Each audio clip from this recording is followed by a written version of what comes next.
This is the CBC Morning Report for today, Monday, October 2nd. I'm Tisha Hinds. Good morning. In our top story, the Wesleyan Holiness Church has developed its own child protection policy, and after a number of years, it has now been published. This year's conference saw the presentation of that document, which is 241 pages. District Superintendent Reverend Dr. Tisha Hinds spoke about the document. An annex to the Constitution or the discipline that we are familiar with. Our Constitution is called the Wesleyan Holiness Church Discipline. Well, that was updated, but this was added to it. And this constitutes and contains the full essence of the child protection policy. It contains the protocols. It contains how we should deal with children, how we should relate to them, whether they are youth camps, on the school vacation, by the school, what have you. If they become sick, they need to go to the bathroom, how should you deal with them or what have you. I'm sure you will agree with me that some of those were not issues 30 and 40 years ago, but today. All right? Just let me give you a little illustration. About 3 weeks ago, I happened to have gone downstairs to go to the bathroom. While I was there, I saw a youngster. He could be about 6 or 7 years old. He was the only person there. And the first thing that struck my attention, what if this guy goes out and say X or Y? That's the impact it had on me. All right? And that's because I am pretty much on favor of the child protection policy and its implications, etc., etc. Now, we're pretty much taking an advantage here because I think we're a little ahead of the government, or we're miles ahead of them. But it so happens that their bill is going to be put into Parliament and discussed in a couple of days. And I think what I listened to, what I read of their bill so far, and much of what we have here, there's a lot of similarity, even though there were not concurrence of the persons involved. The policy was lauded by Minister of Labour, Social Security and the Third Sector, Colin Jordan, who shared some thoughts on the policy. Now, this volume is thorough. I mean thorough. It speaks to, and I made some notes, abuse of all types, and its modernity is reflected in the fact that it also talks about online abuse, and there are segments in it that speak to cyberbullying. So this is not, as a matter of fact, this is not even a 2014 document. This is a 2023 document. Online abuse, cyberbullying. It speaks about recruitment of persons to work with children. It devotes some attention to the fact that those persons who are recruited, even though they're screened, they also need training. I noted the code of conduct, and there is a two-person rule referred to in the document as well. And that is a very, very safe approach. As a matter of fact, from my faith background, when we are out in the field, we go 2 by 2, as Jesus sent people out. In my canvassing, in my political activity, I've realized that is good training, because you can get yourself into a lot of trouble if you go alone. Sometimes there are people, they're looking to put you in trouble when you go alone. So that two-person rule is important. And Reverend Hinds spoke to his experience recently, which makes me think that maybe we men, women have no issue with this. Women go to the bathroom in groups. Men normally go alone. And it may be that we may have to be more careful in terms of even something as simple as going to the bathroom. But the two-person rule is entrenched in this document. There is also what I consider to be very commendable, and government considers to be commendable, a focus on addressing or dealing with children that have disabilities or special needs. Well, coming up on the CBC Morning Report, we'll tell you what impact Guyana's strategic investment program is having. Stay with us.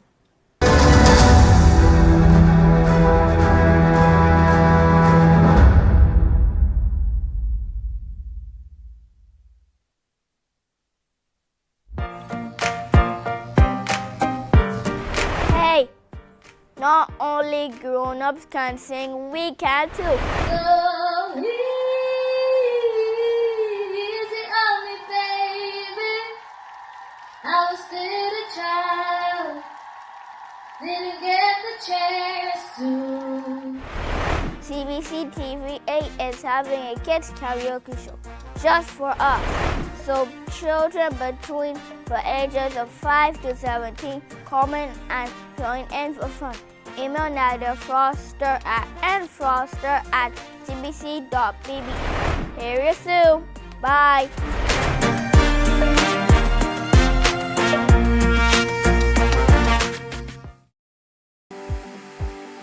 For the past 19 years, QFM has been sharing with you, learning from you, and together building a community for all mature audiences. That's why we say Q is good for you. To our Q family, we say thank you for staying connected to Q 100.7 FM. QFM is a station of the Caribbean Broadcasting Corporation. CBC, celebrating 60. Connect.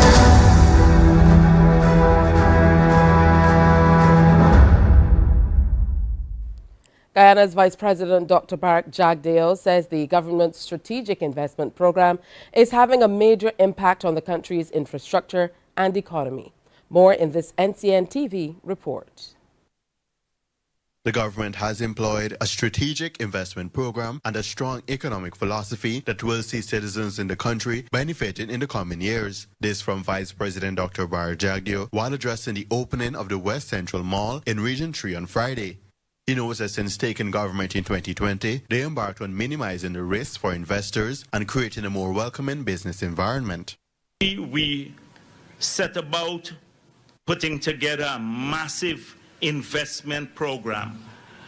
So in the 3 years, we started from zero, did feasibility studies, came up project identification, feasibility studies, raised the financing, and now started implementing. He notes that this policy and the reversion of over 200 taxes has resulted in over $100 billion in disposable income to citizens and the private sector. The Vice President said too that there has been a massive infrastructural development wave in the country's capital, adding that government will also be working on ensuring every region receives this development. We're trying to incentivize the growth on other regions of facilities. We want the people in every region to enjoy what people in Region 4 have now. Dr. Jagdeo notes the 75 kilometers of 4-lane roads, 7 hotels in Georgetown, hundreds of roads on the east bank and east coast of Demerara, in Linden, and in communities across the country are currently under construction. Taken by into the Regional Tourism and Health Program introduced by the Caribbean Public Health Agency, or CARFA, in Barbados has been a challenge. The admission from Chief Medical Officer Dr. the Most Honorable Kenneth George in an address before the 60th Directing Meeting of PAHO in Washington, D.C. CARFA, through the program, has sought to develop and implement the set of Caribbean-wide health, safety, and environmental sanitation and hospitality standards and quality assurance and recognition framework. They are aimed at improving health, safety, and environmental quality in the hospitality sector. It was revealed that since the program was introduced in Barbados, 27 properties have registered. As of June 2023, Dr. George says another 11 expressed an interest to participate. Dr. George wants countries to address the barriers that currently exist. The full benefit of the program can only be realized if there is significant support for implementation of the program by the tourism sector. An understanding of what barriers are and how to mitigate them is therefore critical. Despite this challenge, Barbados has experienced significant benefits from the program in the area of preparedness, response, and surveillance.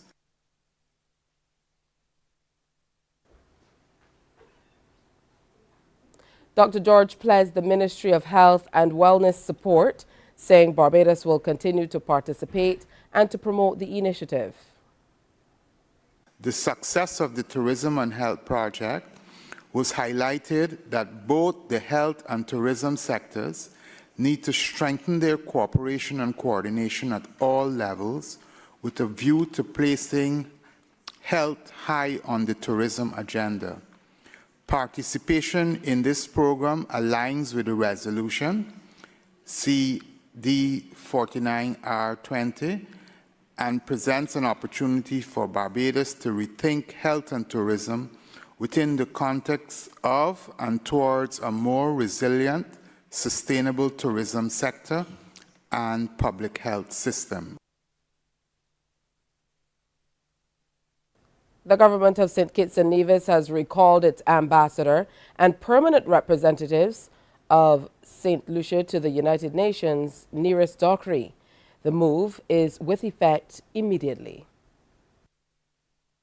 According to a communique issued by the Ministry of Foreign Affairs, Ambassador Dockery has been recalled to Capital for consultations. The communique further noted that, quote, the government remains committed to promoting the interests of St. Kitts and Nevis within the international community and to advancing its principled foreign policy, end quote. It also said that the government has identified an interim representative. Carnival stakeholders in St. Lucia are taking advantage of the success of the recent carnival season by already planning and organizing for the upcoming 2024 edition of the renowned Summer Festival. The youth is to take center stage come 2024. More in this HTS report. Organizers of the Lucian Carnival, which is the biggest summer event in St. Lucia, are already beginning preparations for its 2024 showing. The carnival stakeholders convened at the Government Information Services Studios on Thursday morning to announce the upcoming St. Lucia Carnival 2024.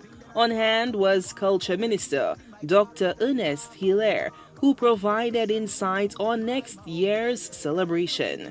We need to find the right balance between making sure the art form can continue to survive and therefore feeding the elements that produces it, but at the same time providing support for the elements that bring in the resources that can make the carnival a success. So the challenge for the committee and the different agencies for next year is to see how we can revise, rethink, and reorient to ensure sustainability, both in terms of the art form, but also in terms of the economic success of Carnival. We must get an even bigger economic good than it is right now.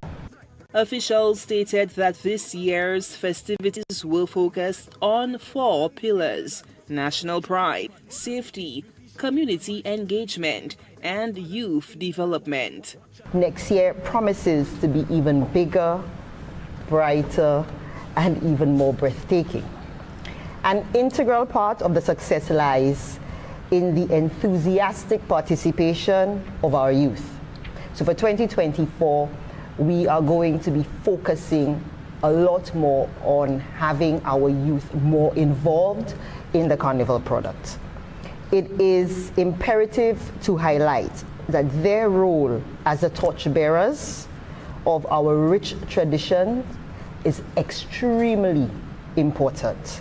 The goal for 2024 is to ensure that St. Lucia's carnival roots remain deeply ingrained and vibrant for years to come.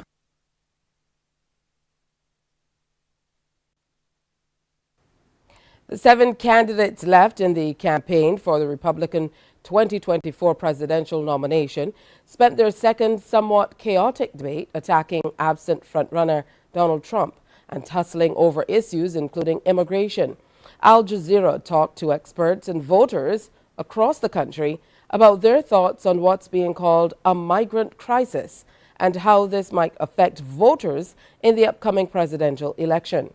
At state capitals and mayor's offices across the U.S., lawmakers are struggling to cope with the cost of migrant surge, and it's not just border states feeling the pain. Al Jazeera's John Hendren reports. Republicans are making a surge in illegal migrants a main issue in the 2024 presidential campaign. If you come here illegally, we will apprehend you and we will send you back. Militarize the southern border. Stop funding sanctuary cities. It's a winning issue, according to a September NBC poll. It found that 50% of Americans think the Republican Party does a better job of dealing with border security. Only 20% say Democrats do. Politically, it's an easy scapegoat. Political science professor Lisa Magana says it's convenient to demonize undocumented migrants. It's an easy way to blame issues on an easy target. And because immigrants cannot vote, I think that happens quite a bit. Yet across the U.S., Americans remain stubbornly proud to call their home a nation of immigrants. More than two-thirds of Americans, 68%, think immigration overall is a good thing, according to a July Gallup poll. I mean, if people got to come here for a better life, they should be able to, I think. But that number is the lowest level of support for immigration in a decade. You're having this huge rise in crime and this huge rise in the fentanyl epidemic that is large in part to this mass illegal immigration. Voters are divided, with 73% of Republicans wanting to decrease immigration, but just 18% of Democrats feel the same. At state capitals and mayor's offices across the U.S., lawmakers are struggling to cope with the cost of the migrant surge. And it's not just border states like Arizona that are feeling the pain. In Chicago and other liberal sanctuary cities, busloads of mostly Venezuelan refugees arrive every week, shipped from the border by Texas Governor Greg Abbott, props in a political battle over immigration. For many, the welcome is less than warm, a spot on the police station floor or public sidewalks. If you're caught, and they deport you, well, have a nice trip home. If they don't catch you, welcome to America. So, more and more illegal migrants come to live in twilight status that often can't be resolved without an act of Congress in a nation that hasn't taken on comprehensive immigration reform in decades. A number of migrants passing through the Darien Gap, one of the world's most dangerous tropical rainforests, is expected to surpass 1 million before the end of this year. Most are heading for the United States, where as many as 9,000 people attempt to cross the border daily. So far, efforts by the U.S. and countries like Panama to stop the unprecedented wave through Central America to the U.S. border are not working. More from Al Jazeera. Every day, a human river of between 3,000 and 5,000 migrants passes through a small indigenous hamlet in the Darien jungle. They're close to the end of a treacherous journey through the 130-kilometer-long Darien Gap. 5 long days, indicates Christopher. They brave scorching heat, mud, mosquitoes, poisonous snakes, contaminated river water, and bandits. Our group was robbed at gunpoint. They took all our money and food. They frisked the women's chests to see if we were hiding our money there. We're joining this group on the last leg of their jungle crossing. You may wonder how all of these people don't get lost in the jungle, something that is so easy to do. And the reason that they don't, or at least the majority of them don't, is that they're told to follow these markers. They're pieces of blue plastic that serve as ribbons, and they go all the way down outside of this jungle.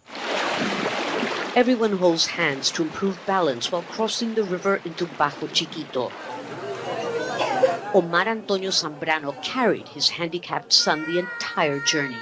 He says he had to leave Venezuela because there are no anticonvulsant drugs there for his son Juan Diego. The baby who's being treated right now is suffering from diarrhea, vomiting, and fever. But he's not the only one. Just about everyone who's come here to this health center has exactly the same symptoms, or even worse. No one comes out of the jungle with nothing, unscathed. Just outside, a woman screams in pain as another Venezuelan migrant, a male nurse, treats her for trench foot. Scores of people can barely walk anymore. Mario tells me he is traumatized.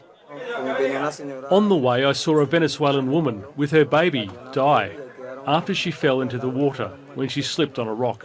Too many people are dying in that jungle. It's hell on earth. The next morning, the migrants form an endless line to get a seat on a pirawa, a long canoe-like boat that will bring them 3 hours downriver to a town where they can get a bus to the Costa Rica border. The majority are Venezuelans, but it's becoming more like the United Nations. People have come from as far away as China, the Middle East, and Africa, also hoping to make it to the United States.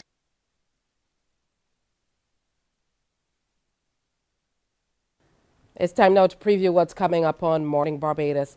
Well, today we have a very special author back with us, Mr. Mario Herbert. He's back with his prequel to Adrian at Large.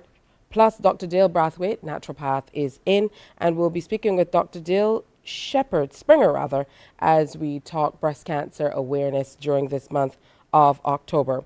The QC Association is having a week of activities, and they're going to be here to tell us all about it.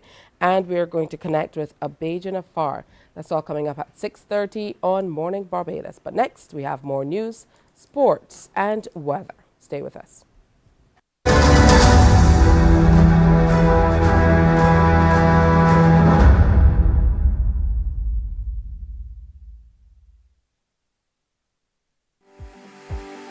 For the past 19 years, QFM has been sharing with you, learning from you, and together building a community for all mature audiences.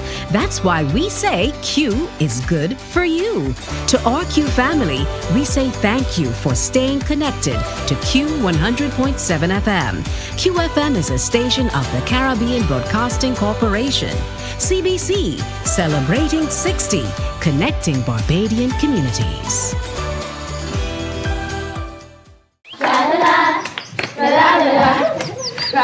Are you a youth group, 4-H club, school, Cub Scout or Brownie Pack, or any organization or club with children ages 4 to 11 years? If yes is the answer, then we at Fun School, we're looking for you. Let's have fun singing, dancing, listening to amazing stories, doing craft, and so much more. I'm such a kid at heart. But to be part of this fun and exciting new season of Fun School, just simply send an email to Alicia Alves Grant at aagrant@cbc.bb for further details. Fun School is back, and we're looking for you.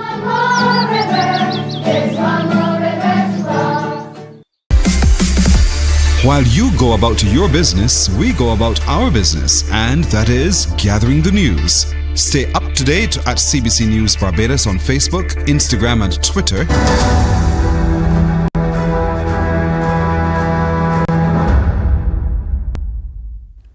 The Acting Health Minister, Dr. Sonia Brown, has a vision for the Queen Elizabeth Hospital and its outreach, and that is to change the public's negative view of the Accident and Emergency Department. Minister Brown says the A&D has undeservedly received a bad reputation from many ills plaguing the health system at the Queen Elizabeth Hospital, and she's hoping that through making information more readily accessible through the public outreach, she would change that dynamic.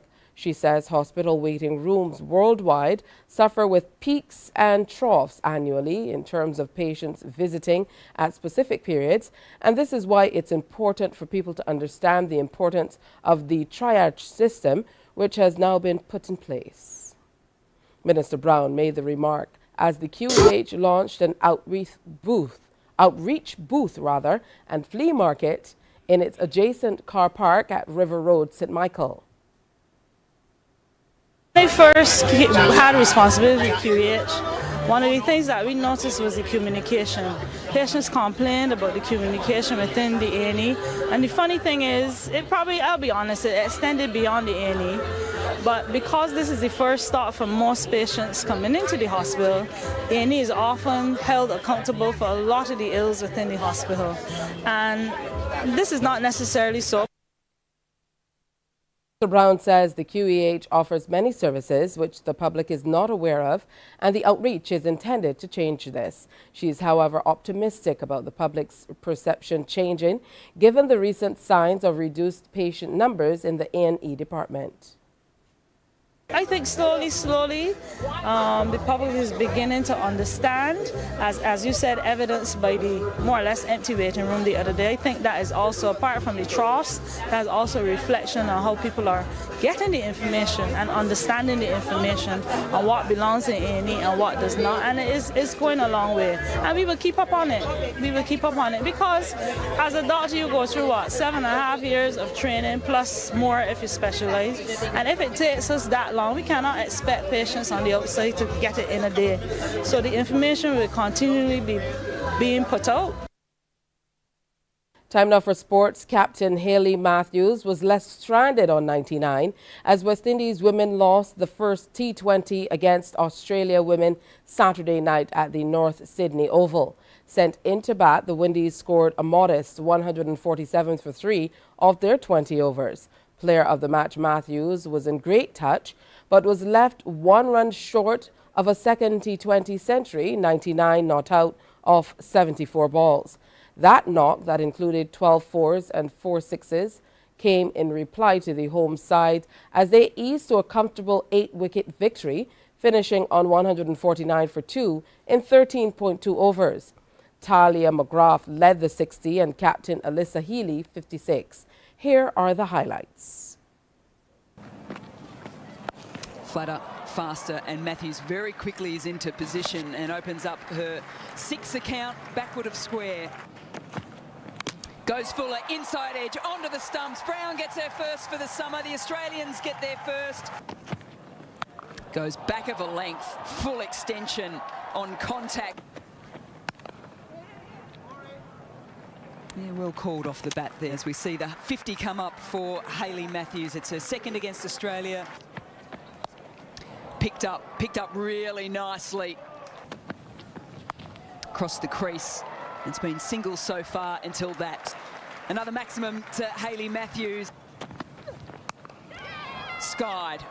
The head goes down from Beth Mooney because it goes to Stefani Taylor. Up and away from McGrath. The question is how far. Affy Fletcher into the attack. It is a waist-high full toss which has been completely and utterly dispatched out of North Sydney Oval. There's another waist-high full toss, and there is another 6 off the fingertips. Slaps it. Timed beautifully from Elisa Healy. And starts really well. Got her line and length right, but equally up to the task is Elisa Healy.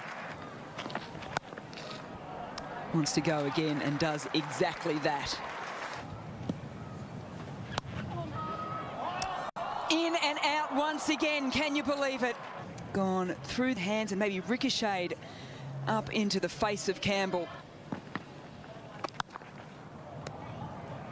What a way to celebrate your 250th game for Australia. Pick up your second 50 against the West Indies. Looks to go up and over. Hasn't quite got all of it here, Healy. Quite a few changes and some youngsters coming through. Talia McGrath's just brought up her 50 as well, first against the West Indies. Gardner wants to get this game done and dusted, and she does very nicely indeed. Up and over the offside. And Australia continue their winning way here at North Sydney Oval. Take a look at the weather. Unfortunately, we don't have weather available today. That brings us to the end of today's morning report. Our next newscast is Newsday at 12 noon on TV8, followed by The World at 1 on our radio network of stations, 100.7 FM, 98.1 The One, and 94.7 FM. It's time now for Morning Barbados. Wake up, wake up, wake up, wake up. Barbados, get up. Good morning. Good morning, Barbados. Good morning. Good morning to you. Good morning. Morning, morning, morning. Good morning to you. Good morning. Morning, Barbados. Good morning. Good morning to you. Good morning. Morning, Barbados. Good morning.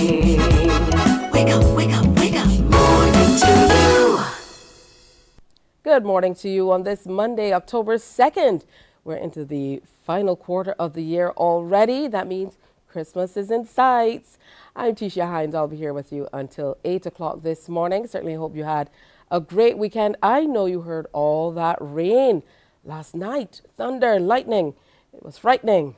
But I certainly hope you had a great weekend. For those of you who went out to the, breast cancer awareness walk yesterday, thousands of people were out. A special good morning to you as well, particularly if you're feeling it in the legs this morning. I know it was quite some walk, and thankfully it was overcast, so not as warm as I expected it to be, but I enjoyed being out and seeing so many of you out in your bright pink. I think the color this year, they did a fuchsia. So congratulations to First Caribbean International Bank, the major sponsor, indeed all the partners, and most certainly the breast screening program of the Barbados Cancer Society, ably led by a few wonderful women and volunteers. So congratulations. Today is World Habitat Day. Now, if you're wondering what that means, World Habitat Day is all about resilience for urban cities, cities as drivers of growth and recovery.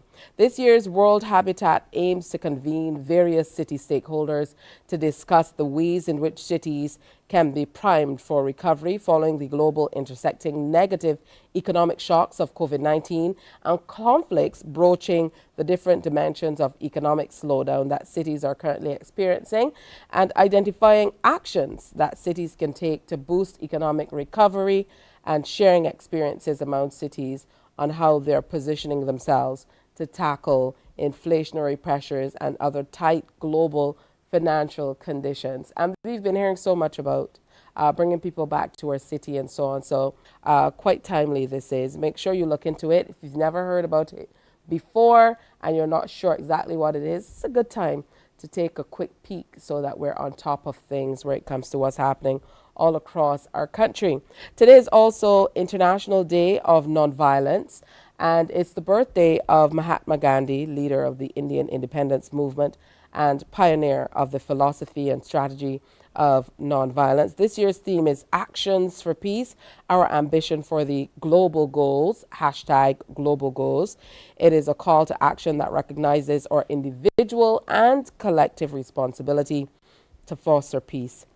Now, of course, fostering peace contributes to the realization of the Sustainable Development Goals, or SDGs, and achieving the Sustainable Development Goals will create a number of wonderful cultures across the globe. So, World Peace Day, keep the peace today. that's a good thing to do.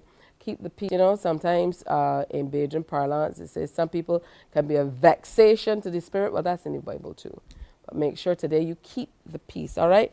We have a great show planned for you. Coming up, we're going to be speaking with the Queen's College Old Scholars Association. They probably don't go by that name anymore, but they have a week of celebrations. So we're going to be talking to them running from today, the 1st to the 7th of October. They're going to be telling us all about the exciting things they're going to be doing for the Queen's Scholars Association over the next week. We're also going to be checking in this morning with Mario Herbert. Now, he's been here and he shared a book with us. Now he's back with a prequel to his book, Adrian at Large. 13-year-old Barbadian schoolgirl, Shatanya Clark, lives in a simpler time. He's going to tell us that story as we feature him in the next chapter. Plus, Your Health and You series, we're continuing with naturopath Dr. Dale Brathwaite, who is talking to us today about just achieving health overall and how important it is to tone your body and atone your body. So, you know, total health care. That, of course, is coming up. And we're reaching out to a Bajan afar, Christopher Brathwaite, a Barbadian living in the U.S. He's a photographer with a television station in South Carolina. We'll be linking up with him today to talk a little bit more about exactly what he does and, of course, to share with you. Now, CBC is giving one lucky person a chance to win a trip for two to Dominica's World Creole Music Festival as well, which includes airfare, accommodation from October 27th to 29th as part of the CBC Shop and Win promotion. So, how to win? Spend $50 or more at A1 Supermarkets, Carlton and Emerald City, Little Caesars Pizza, Bridgetown Duty Free Fragrance Department, Superstyle Shoe Shop, Tropicana Jewelers, or Yafa, or purchase any 3 Boost nutritional drinks. Send a copy of your receipt via WhatsApp to 567-5465 or via email to marketing@cbc.bb with your name and contact information. Now, you can enter as often as you want. Doesn't matter. The draw is going to take place on October 20th, so you have just about 20 days to go. And travel dates are between the 25th and 30th of October. The winner and guest will have to have a valid passport and must be able to travel during those specified dates. So we're going to be telling you more about how you can shop and win with us, and head on over to the Dominica World Creole Festival. It's back and it's big. You're going to enjoy it if you have an opportunity to go. Trust me, all the biggest names from down the region will be there.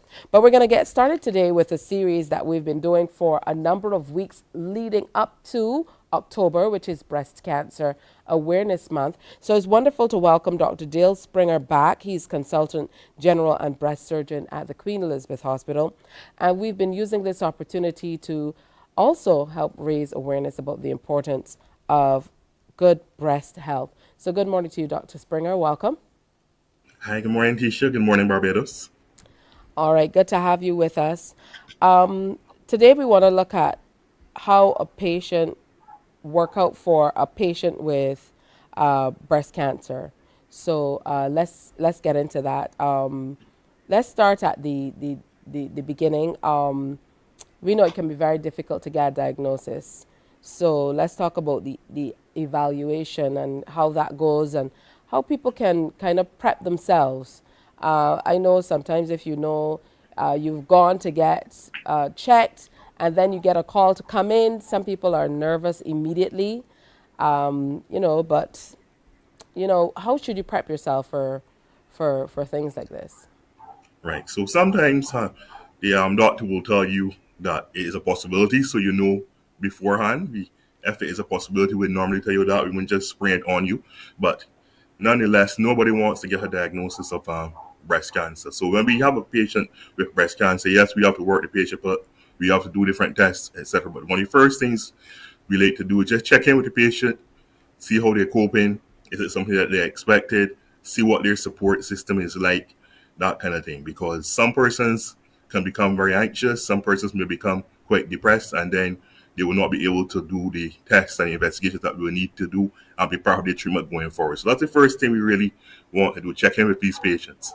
And it's always good to emphasize that they have a support network, be it family, close friends, church members, support organizations out there in the community, and it's not something that they have to go through alone. They even have some patients who would volunteer to talk to patients who are now receiving the diagnosis. So before we start any workup on tests, it's always good to see where the patient is at from a state of mind, and then we go forward from there. So what happens after the diagnosis?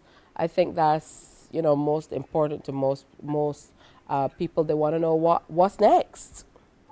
Right. So one of the first thing we do, we try to find out what type of cancer it is you're dealing with. Yes, it is breast cancer, but there are different subtypes of breast cancer. So we check to see what subtype. Is it triple negative? Is it hormone receptor positive? Is it HER2 positive? That's going to be a very important part in treating the patient. Then we also want to do some baseline blood tests. We normally start off with things like called the complete blood count, which checks your hemoglobin, your kidney function tests, your liver function tests, your thyroid function tests. We check for diabetes. And then there are certain chemicals that the cancers can produce called CA15-3 that we would check for. So if the cancer does produce this, we can use this to monitor the patient's treatment. So the initial step is the baseline blood tests. All right. And then following this, I know you mentioned a number of types of cancer. Can you delve into that a little bit more so that we know what we're talking about? The basic types. Right, yes. So based on the what we call the receptors that the cancer has, we have 4 types of breast cancer. So the most common one we hear about is the triple negative one, which doesn't have any receptors. Then we have the triple positive one, which have all 3 receptors positive. You also have the hormone receptor positive one, but HER2 negative, and then the hormone receptor negative cancer and the HER2 positive. So these receptors basically tell us the type of cancer. It also tells us how we can treat the cancer, and it also gives us an idea of how we prognosis the cancer, how we expect to behave over time, and what the prognosis will be for the patient. But apart from the receptors, we also look at things like the size of the cancer, the stage of the cancer, how far it has spread, to get this idea of the overall prognosis. So this is just one part of the information that we get once we have a diagnosis of breast cancer. Does the type of cancer also determine whether you're able to detect it or how you're able to detect it, or doesn't it matter? No, the type doesn't really determine who can detect it or not. So it's not really, so you want to detect it, then you get the type of it, but the types doesn't really determine if you can detect it or not. All right, so of course the treatment would differ, and then we've been hearing a lot that through the awareness that's being done, a lot more people seem to be finding cancers earlier at stage 1 or even earlier. So let's talk about the various stages so people understand how important it is, even if you get a diagnosis, to catch it early. Right. So stage 1 is one of the earliest stages of invasive breast cancer. But persons who are doing screening, as we discussed earlier, can actually diagnose non-invasive cancer. And that is cancer that does not have the ability to spread. That's an entity that we call ductal carcinoma in situ. And that is actually stage 0 cancer. But it doesn't have the ability to metastasize or spread. Stage 1 and 2 are the earliest stages of breast cancer. And stage 3 is a little more advanced. This is where you have lymph node involvement. So the lymph nodes or the lymph glands in the armpit are involved in stage 3. And stage 4 is when you have spread of the cancer to an organ distant from the breast or the armpit, such as the lungs, the liver, the peritoneum, the brain, or the bone. Let's talk a little bit about the spread, because if we're talking about stage 1, some people say, I've just been checked or I was checked. How often should you really be checking to make sure that there isn't anything going on? I would imagine it would differ from person to person and depending on the type of cancer you have as well. So this is checking before you're diagnosed? Yes. Right. So normally most persons who are average risk for breast cancer don't have a strong predisposition to it, would get checked once a year. And usually if they're over 40, that would be the mammogram. For persons who have a stronger predisposition, those who have genetics that are unfavorable, they will be checked every 6 months. And that is usually with a combination of a mammogram and an MRI of the breast. And that would be a person like the BRCA1 person that you told us about. Yes. So break that down again. Break that down again for us, for someone who might have missed that episode, about who would be classified in this BRCA1. Right. So these are persons who have a positive genetic test that has it for the gene BRCA1 or BRCA2. These are genes that predispose you to breast cancer. So having these genes can increase your chance of developing breast cancer in your lifetime between 60 to 80%.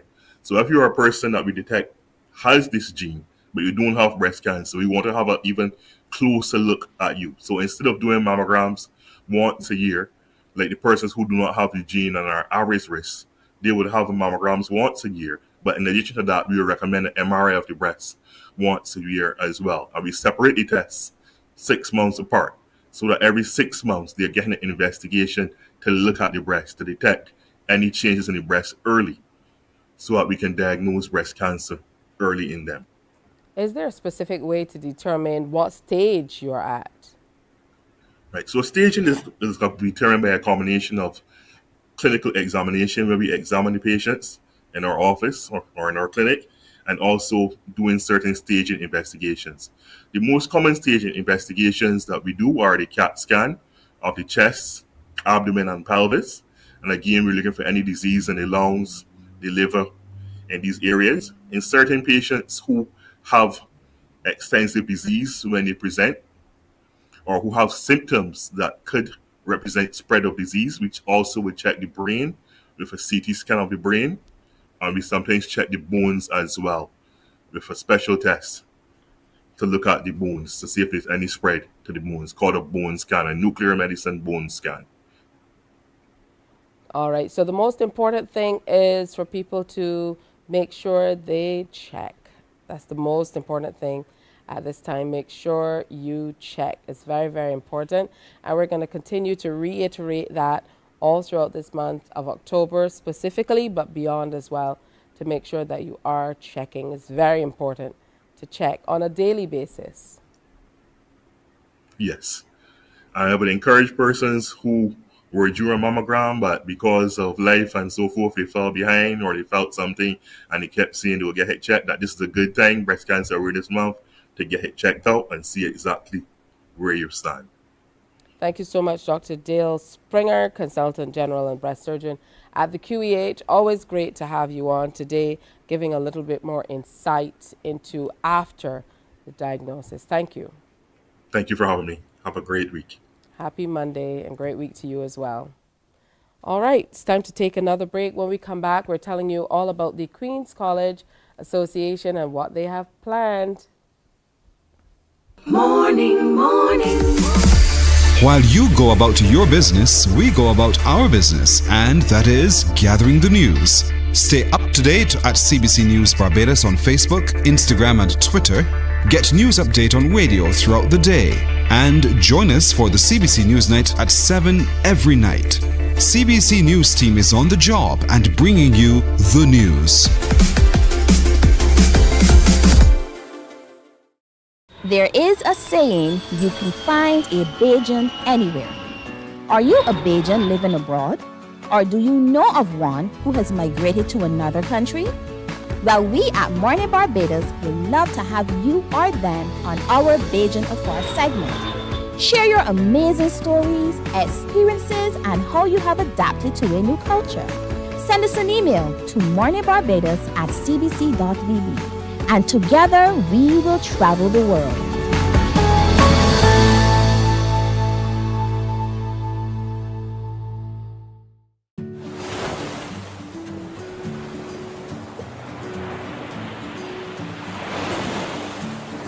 Oh, hi. My name is Stacia Whitaker, and I'm a registered dietitian nutritionist and a member of the Heart and Stroll Childhood Obesity Prevention Coalition. Morning, morning. Good morning. Good morning to you. All right, reaching out to all QC alumnus. I know you're getting ready for the I Love QC Day in particular, but there's a lot happening. So the guys went out yesterday to the Bank Hall Church of the Nazarene, I understand, followed by luncheon at the Coconut Court Beach Hotel. I'm talking about the Queen's College Association. Let me say good morning to Nicola Clark, who's president of the association, Erica Hinkson, who's a member. Good morning, ladies. Welcome. Good morning, Tisha. Good morning to Barbados. I can see you're not waiting for the I Love. You're not waiting for the I Love QC Day to wear those ties. Definitely No, not. we're not. We're all ready. All right, Madam President, start with a review of your church service and the lunch yesterday. How did it go? Thanks, Tisha. The church service was amazing. I must say, I am Catholic myself, so our services are not as upbeat as yesterday's service was. So it was a refreshing change for me. We had a lovely worshiping song and then an amazing sermon from our alumnus, Ronaldo Seal, Reverend Ronaldo Seal, who's at the Hope Road Church of the Nazarene, but he kindly agreed to come a little more central to be with us yesterday, and he left us all wondering about our lives and how we need to change them, but it was really great. And so was our luncheon. It was nice to see a good turnout of alumni and friends. And I think everybody had a great time. I haven't had any negative feedback as yet. It's always a good time at Coconut Court too, if I can say that myself. The time during the pandemic to to do some renovating. So I know you enjoyed the space, and it's a gorgeous view. I mean, that beach, I think people forget how beautiful that beach is, just outside of Coconut Court as well. Just a shameless plug there for some reason. All right, on to I'm you, sure Erica. On to you, Erica. Coconut Court. Yes. Coconut Court. On to you, Coconut. Erica. I've not seen you in quite some time, so good to see you as always. Yes, it's always a pleasure, Tisha. I love being on Morning Barbados and chatting with you. Absolutely. So talk to me about what's coming up for the rest of the week. Okay, so for the rest of the week, actually this morning, you guys got us up pretty early, so but we have to make it on over. That's past students, friends, family, alumni. We're all heading over to a joint assembly at Queen's College, so the school hall. So it's like back to school time for us. Where Mr. Jamar Odwin, he was actually in my class at QC, so I'm really, really proud of him. He's Odd Boy and Azure Studios. He will be doing our featured presentation today. And then right after that is a tree planting ceremony. Dr. Anne St. John and Miss Sherry Cumberbatch got that all organized with Nicola as well. And, of course, we want to beautify the school. So it's a good time and a fun time for all of us to get together. And then on Wednesday, we're heading over to the 3Ws Oval. Thank you so much to Ruth Marshall and her team for organizing that. We want to really jazz up the Elsie Payne Memorial Evening. And that's featuring some panelists. We have Dr. Janice Badnock. We have Mr. John Paris, who's also an executive member of our committee, because all of us were on the executive committee. And we have as well a couple other panelists. We have Mr. Sean Spencer. We have Miss Sonja Goodrich. And we know she's the principal of Courage and Parry. And then we do on Friday, we do I Love QC Day. That's the big, big thing for everybody, to dress up in QC tie, uniform, colors, whatever. And we do a huge social media competition, lots of prizes to win throughout the entire week, all these events as well. And on social, then we have a lime at Bikini Beach at 6 p.m. until on the Friday evening. And Saturday, also at 6 p.m., we're heading over to the Mill and Co. there in Cane Garden, and we are having games and karaoke evening. A little something for everyone is in this week. Listen, it's a lot of something for everyone. I mean, like every day there's something interesting happening, but I know the I Love QC Day, you guys are going to take over the place. Absolutely love that, getting ready. And I suppose you guys are going to be wearing your ties throughout the week as well, and the school colors as well. I see here that there are a few primary aims. I know that there are other things that are usually happening, but it's important to be able to kind of build on all that you love about your school and welcome a new fold in. So for you, Madam President, talk to me about what you believe this week will be able to do so that you can accomplish all you want to as an association. Thank you, Tisha. Yes, as you said, apart from the excitement of our week, there's always our main agenda, our mission, which is to continue to be a link between our alumni and the school and, assist the school with whatever programs or initiatives they're taking on that we can help with. Coming up, I've had chats with the principal and the deputy principal last week and the sixth form year head, Dr. Natalie Phillips. She has great ideas in store for how we as alumni can come in and work with the students. So, not just in our week, but throughout the year, work with the students. We have QC alumni from all walks of careers. Work with the students, give them feedback, help them to see what life is like after school. So we're reaching out to our alumni body and saying, if you're not already a member, come and join us. You don't have to sit on the executive committee per se, and while saying that as well, we're in the last quarter of the year, so we are scouting now for our new executive for the 2024 to 2026 term. So, if you're interested, if you're young and energetic like Erica is, come and join us. Our fees for the year are just $50. And if you're over 60, it's $30 for the year. Or we have a life membership at $500 for the year. But the main thing is keeping that link between the school and the alumni going. Excellent. Erica, she Hi. got it right. She said you're young and full of energy. You know my thing is marketing. Absolutely. But reflecting on, what former association teams were able to accomplish at the school, and looking back on your time at school, because PTA bodies and associations do so much for the schools in terms of what they do. What are your thoughts? Share your thoughts on helping some of the students who are coming through the school, and how important it is to really support the schools and all the efforts that they have. Because there's so much going on. Sometimes I see parents online complaining, oh, the schools are asking for too much. They need a ream of paper. And I'm thinking, come on, do you know how much needs to be done to be able to get it done? But through associations like yours, let's talk about how important it is to be able to help teachers and the schools accomplish some of these, what seem to be very basic things that are very necessary. So teachers do so much. Let's start there first. Across all schools, from private to public and everything. Dr. Brown actually was my principal, and before that, Mrs. Corinne Kennedy. And my experience at QC, they were really behind me to help create the individual I am today. It's time, it's effort, they're using their own resources. So of course, the associations like us, past students, friends, value supporters, because we even have a lot of sponsors. Some people didn't even go to QC, and they all understand the importance of fundraising and us going out there and doing these events and t-shirt drives, and then selling memorabilia and all sorts of things to really give back to school. Because as Nicola would have mentioned, yes, mentorship is important, of course.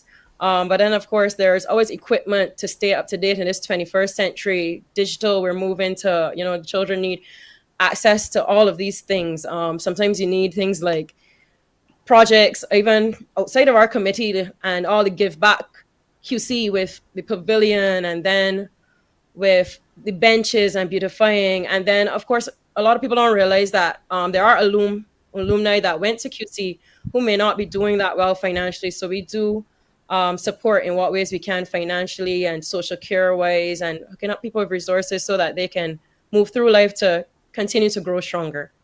All right, that's wonderful. It's always great to see, that school spirit going on.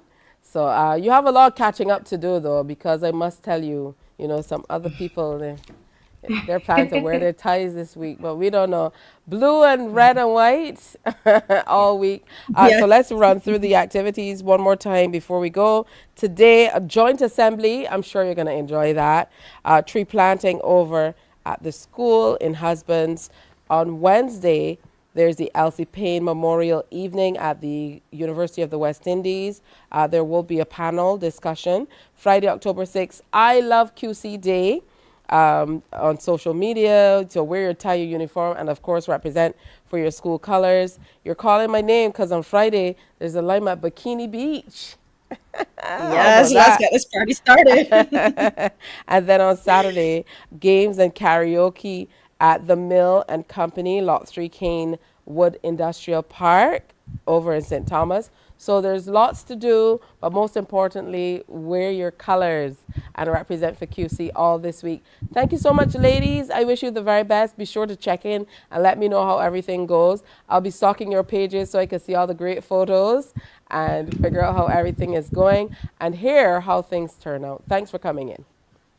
Thank you, Tisha. Thanks for having us. Happy QC Have a great day. And to you too. Happy QC week. Thank you. Bye-bye. Hey, Bye. just Bye-bye. after 7 o'clock, it's time for us to give you an update of the news. Stay with us. Morning, morning, morning. Good morning. Good morning to you.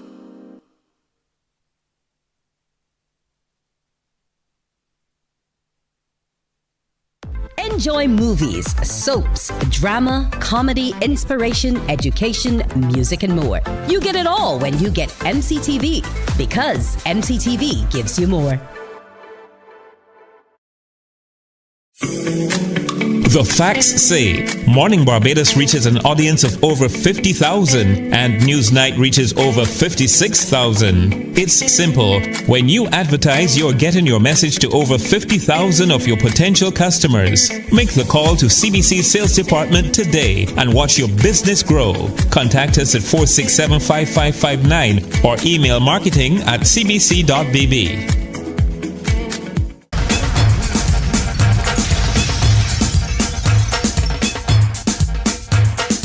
98.1 to 1 is more than a station. We don't just play music, we keep you company, cheer you up, keep you informed and entertained. We are a vibe.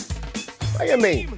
Every day we bring the party to you. We are your #1 party station. We love playing music for our listeners. And we're committed to working with our clients and advertisers to make sure that you get the attention that you deserve. 98.1 The One. Celebrating 18 and still your #1 party station.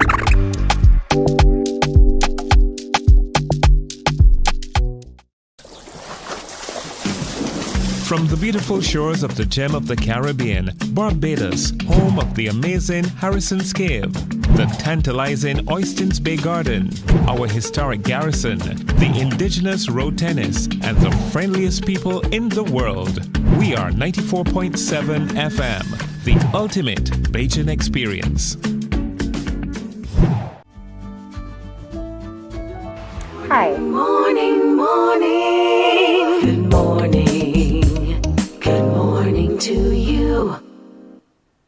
It's 4.5 minutes after 7 o'clock, time for an update of the news. The Wesleyan Holiness Church has developed its own child protection policy, and after a number of years, it has now been published. This year's conference saw the presentation of that document, which is 241 pages. District Superintendent Reverend Hinds spoke about the document. An annex to the Constitution or the discipline that we are familiar with. Our Constitution is called the Wesleyan Holiness Church Discipline. Well, that was updated, but this was added to it.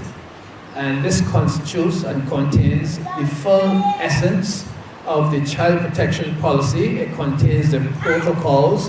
It contains how we should deal with children, how we should relate to them, whether they are youth camps, on the school vacation, by the school, what have you. If they become sick, they need to go to the bathroom, how should you deal with them or what have you. I'm sure you will agree with me that some of those were not issues 30 and 40 years ago, but today. All right? And just let me give you a little illustration. About 3 weeks ago, I happened to have gone downstairs to go to the bathroom. While I was there, I saw a youngster. He could be about 6 or 7 years old. He was the only person there. And the first thing that struck my attention, what if this guy goes out and say X or Y? That's the impact it had on me. All right? And that's because I am pretty much in favor of the child protection policy and its implications, etc., etc. Now, we are pretty much taking an advantage here because I think we are a little ahead of the government, or we're miles ahead of them. But it so happens that their bill is going to be put into Parliament and discussed in a couple of days.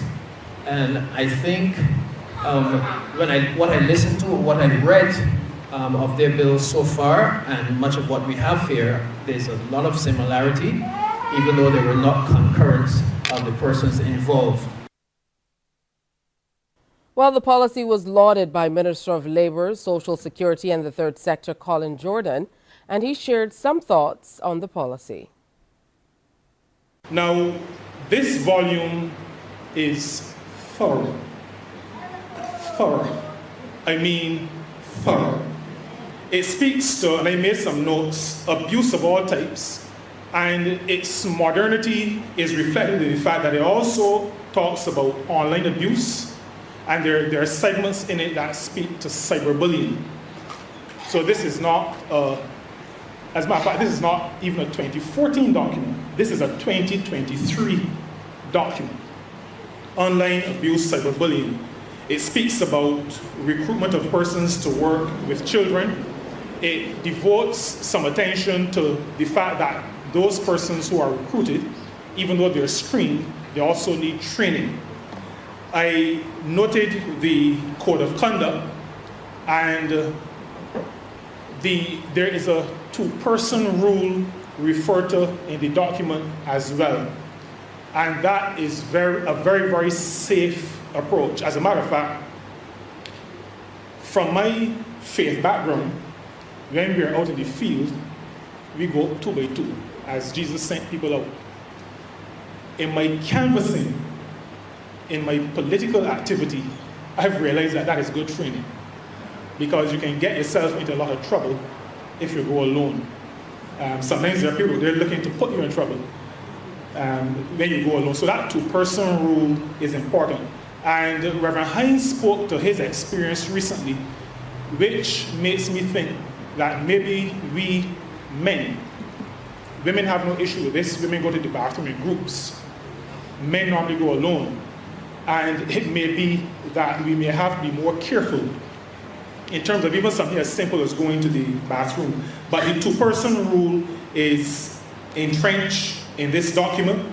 There is also what I consider to be very commendable, and government considers to be commendable, a focus on addressing or dealing with children that have disabilities or special needs. The acting Minister of Health, Dr. Sonia Brown, has a vision for the Queen Elizabeth Hospital and its outreach, and that is to change the public's negative view of the Accident and Emergency Department. Minister Brown says the A&E has undeservedly received a bad reputation for many ills plaguing the health system at the QEH, and she's hoping that through making information more readily accessible through the public outreach, she would change that dynamic. She says hospital waiting rooms worldwide suffer with peaks and troughs, and annually in terms of patients visiting at specific periods, and this is why it's important for people to understand the importance of the triage system, which has now been put in place. Minister Brown made the remarks as the QEH launched an outreach booth and flea market in its adjacent car park at River Road in St. Michael. First, had a responsibility with QEH. One of the things that we noticed was the communication. Patients complained about the communication within the A&E. And the funny thing is, I'll be honest, it extended beyond the A&E. But because this is the first stop for most patients coming into the hospital, A&E is often held accountable for a lot of the ills within the hospital. And this is not necessarily so. Minister Brown says the QEH offers many services which the public is not aware of, and the outreach is intended to change this. She is, however, optimistic about the public's perception changing, given the recent signs of reduced patient numbers at the A&E department.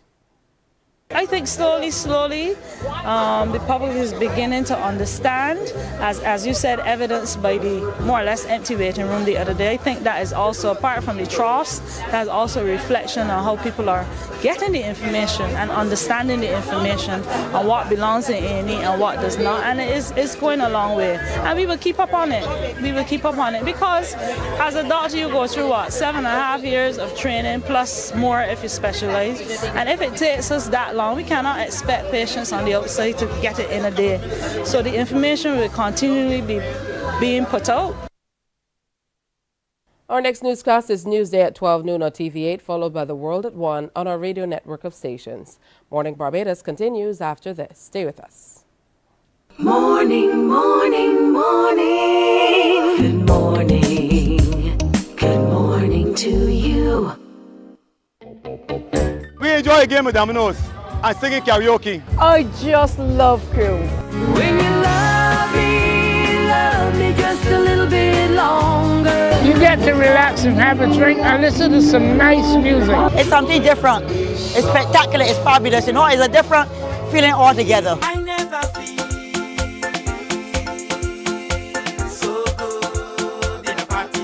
Follow me to Q in the Community this Thursday.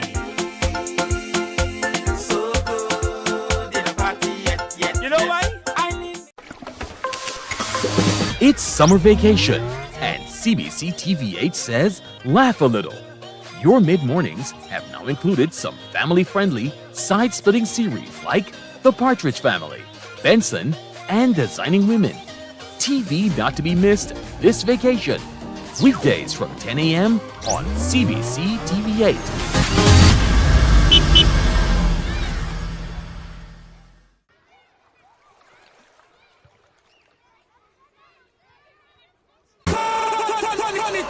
It's Match Day Live from the 246 with host Damian Best. Your all-access pass to the action happening in the BFA Premier League and beyond. Every last Monday of the month on CBC TV8. Kickoff time, 8:30 p.m. with analysis from our panel and highlights of the top performances. You can weigh in on the discussion via WhatsApp on 228-5562. It's Match Day Live from the 246. Don't you miss it.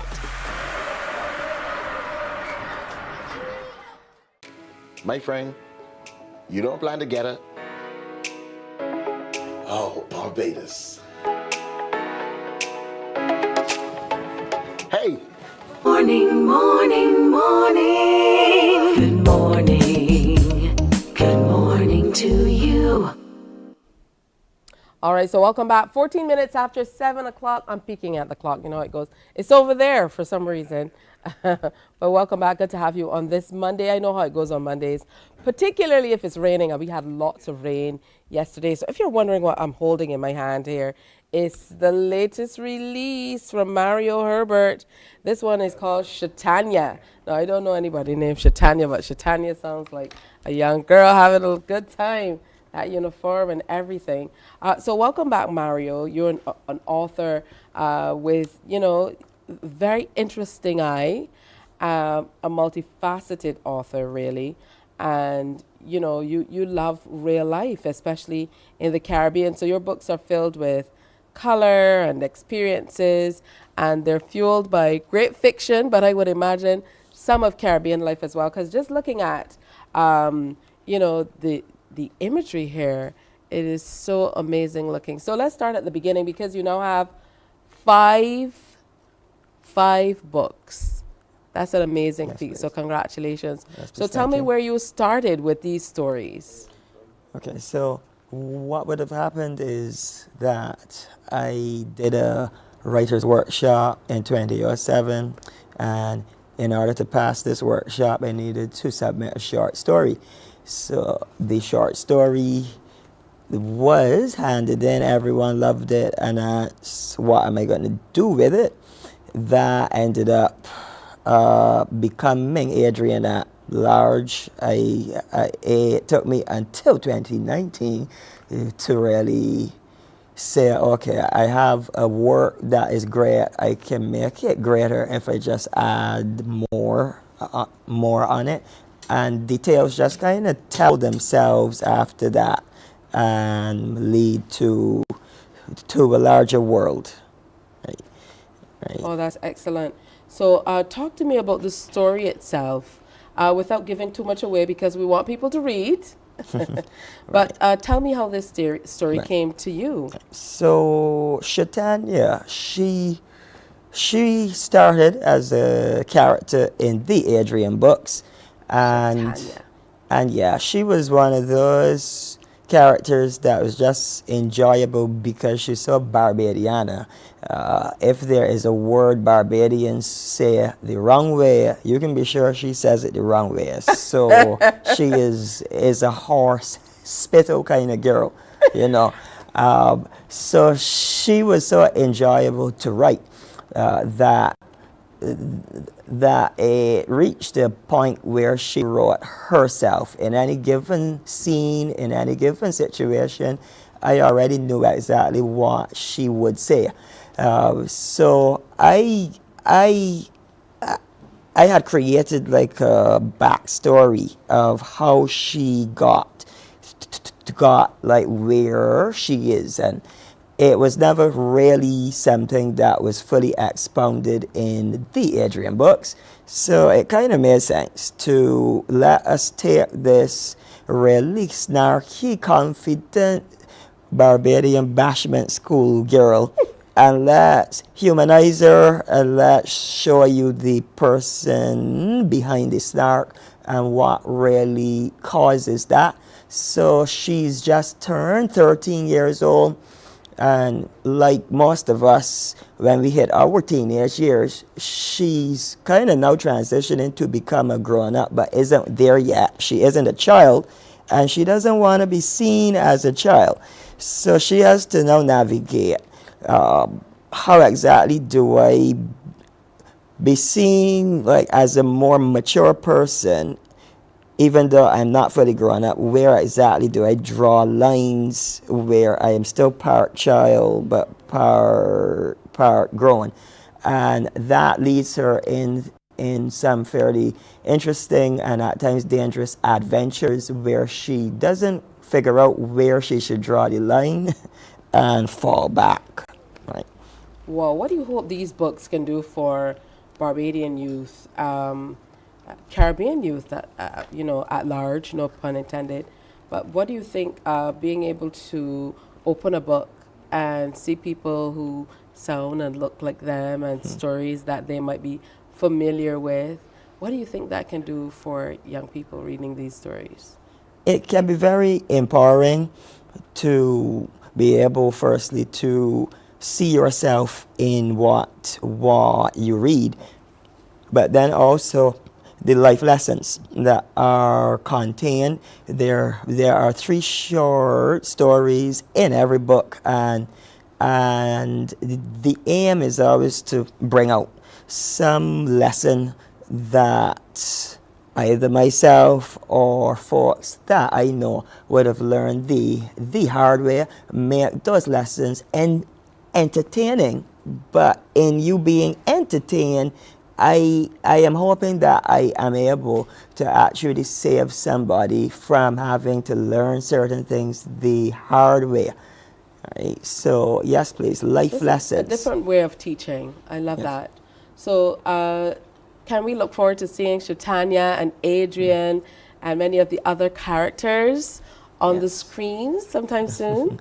Well, yes, we are working upon that already in scripting mode. So yes, I have great ambition for where these characters are able to end up. And I fully anticipate that you will be seeing them in other formats soon. I really love that you said Shatanya is a hospital kind of girl. So funny. In the introduction, this is the story of Shatanya Carter, a gel-abusing, street-smart 13-year-old girl first introduced in the Adrian series of books. She was first seen in Adrian at Large and formally introduced by the name in Adrian at Large. She went on to play a major role in the rest of the series, but now it's time for Shatanya to take center stage.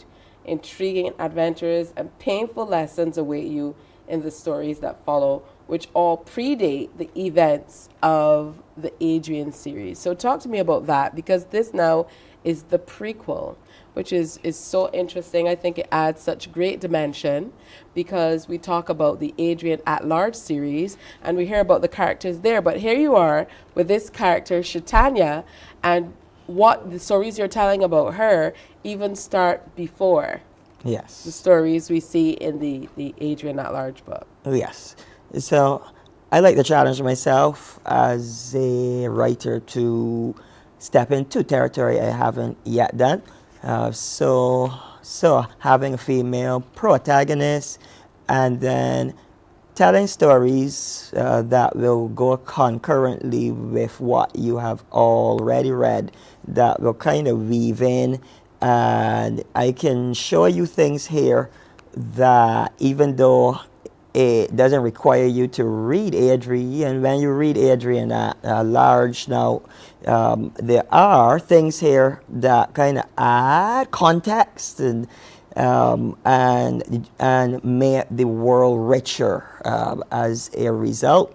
So as we continue with her series, there will end up then being books that are literally running concurrently with other books, and I could then show you events that line up, but you're kind of at times seeing the same event from a totally different perspective. All right, that's excellent stuff. Talk to me about the illustrations. I mean, this is so vivid. The colors are so beautiful. It truly depicts Barbadian school life. There's a bus, let me see, to city stop. Yeah, so school, she's going to or from school, I don't know. But the van, oh my goodness. The van is B1500. And at the bottom it has pure roughness. It's going to South Sea Village, and it has turbulence on the top. Look at that. This is just so funny just to even see it. Talk to us about the illustrations. Yes, please. So our culture is fantastic, and therefore it was important for me to capture Barbadiana on every cover. So I was able to find a fantastic artist by the name of Jeremy Marshall.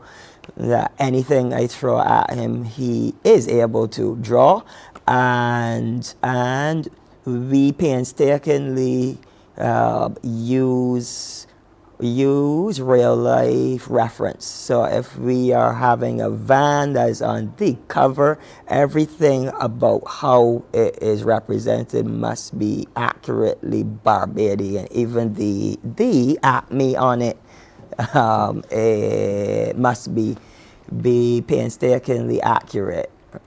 You know. All right, wonderful stuff. I want to thank you so much, Mario. Go out and get the book, people. We're going to take a break.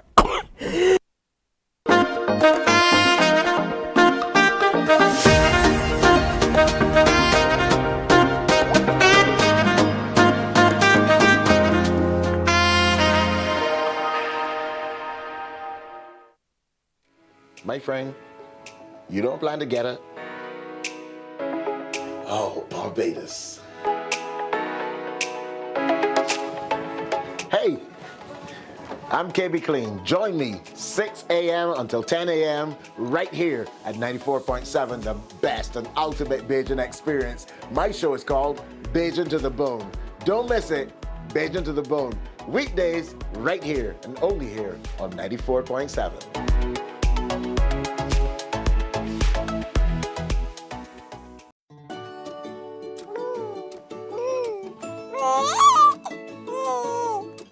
I'm Anne St. John, a consultant pediatrician. When packing healthy lunch boxes, do include a fruit, which includes a banana, apple, orange, or grapes to supply fiber. Aim for low-calorie packaged snacks without the mention of flour or sugar amongst the four ingredients on the back label. 1 in 3 children in Barbados is affected by overweight or obesity. Let us join together as parents and care providers to reduce the further development of this chronic non-communicable disease within our communities.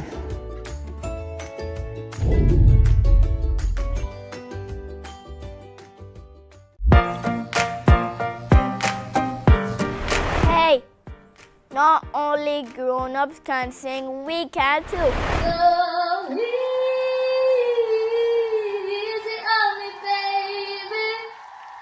I was still a child, didn't get the chance to. CBC TV 8 is having a kids karaoke show just for us. So children between the ages of 5 to 17 comment and join in for fun. Email Nadia Foster at nfoster@cbc.bb. Hear you soon. Bye.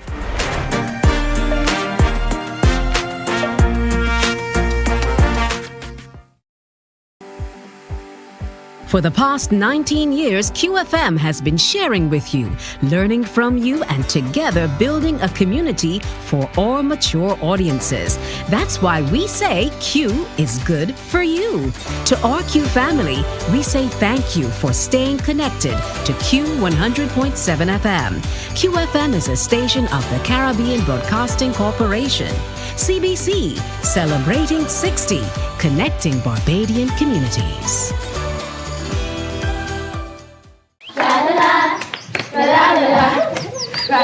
Are you a youth group, 4-H club, school, Cub Scout, or Brownie Pack, or any organization or club with children ages 4 to 11 years? If yes is the answer, then we at Fun School, we're looking for you. Let's have fun singing, dancing, listening to amazing stories, doing craft, and so much more. I'm such a kid at heart. But to be part of this fun and exciting new season of Fun School, just simply send an email to Alicia Alves Grant at aa.grant@cbc.bb for further details. Fun School is back, and we're looking for you.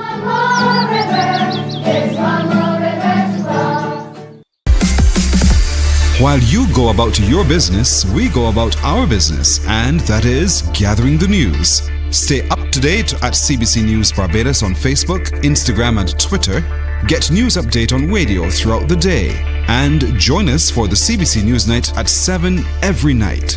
CBC News team is on the job and bringing you the news. There is a saying, you can find a Bajan anywhere. Are you a Bajan living abroad? Or do you know of one who has migrated to another country? Well, we at Mornin Barbados would love to have you or them on our Bajan Afar segment. Share your amazing stories, experiences, and how you have adapted to a new culture. Send us an email to morninbarbados@cbc.bb, and together we will travel the world.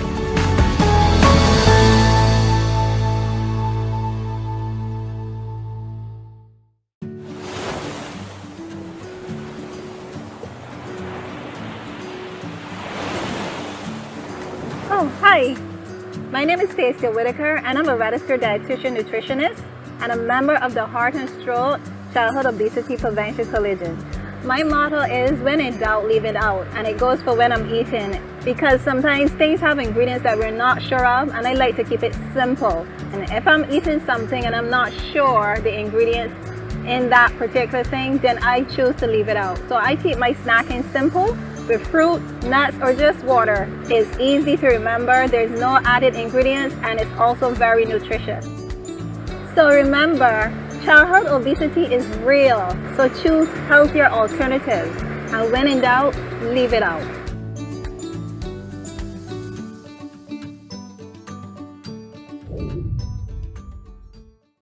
Enjoy movies, soaps, drama, comedy, inspiration, education, music, and more. You get it all when you get MCTV, because MCTV gives you more.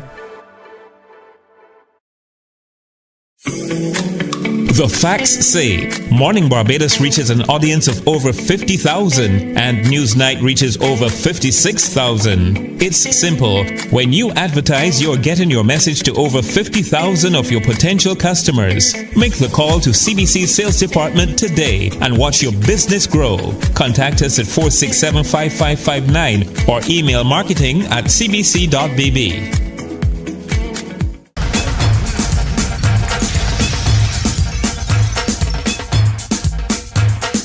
98.1 to 1 is more than a station. We don't just play music, we keep you company, cheer you up, keep you informed and entertained. We are a vibe. What do you mean? Every day we bring the party to you. We are your #1 party station. We love playing music for our listeners. And we're committed to working with our clients and advertisers to make sure that you get the attention that you deserve. 98.1 The One. Celebrating 18 and still your #1 party station.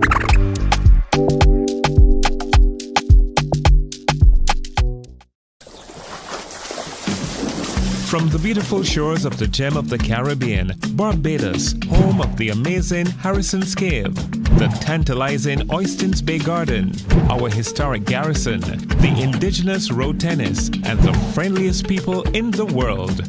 We are 94.7 FM, the ultimate Bajan experience. Hi, I'm Dr. Kia Lewis, General Practitioner and Healthy Lifestyle Advocate. Good nutrition starts at home. So this school year, I want you to consider packing healthy, nutritious snacks and lunches for your children to carry, rather than having them buy them at school. And don't just pack things you think they should have. Have a discussion and come up with things that you both know they will enjoy.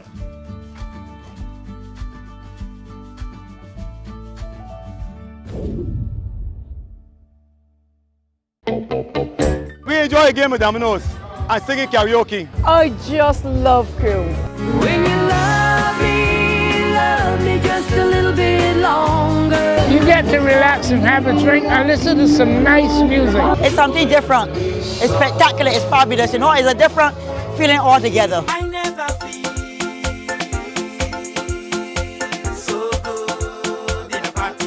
Follow me to Q in the Community this Thursday. You know why? It's summer vacation, and CBC TV8 says laugh a little. Your mid-mornings have now included some family-friendly, side-splitting series like The Partridge Family, Benson, and Designing Women. TV not to be missed this vacation. Weekdays from 10 a.m. on CBC TV8. To you.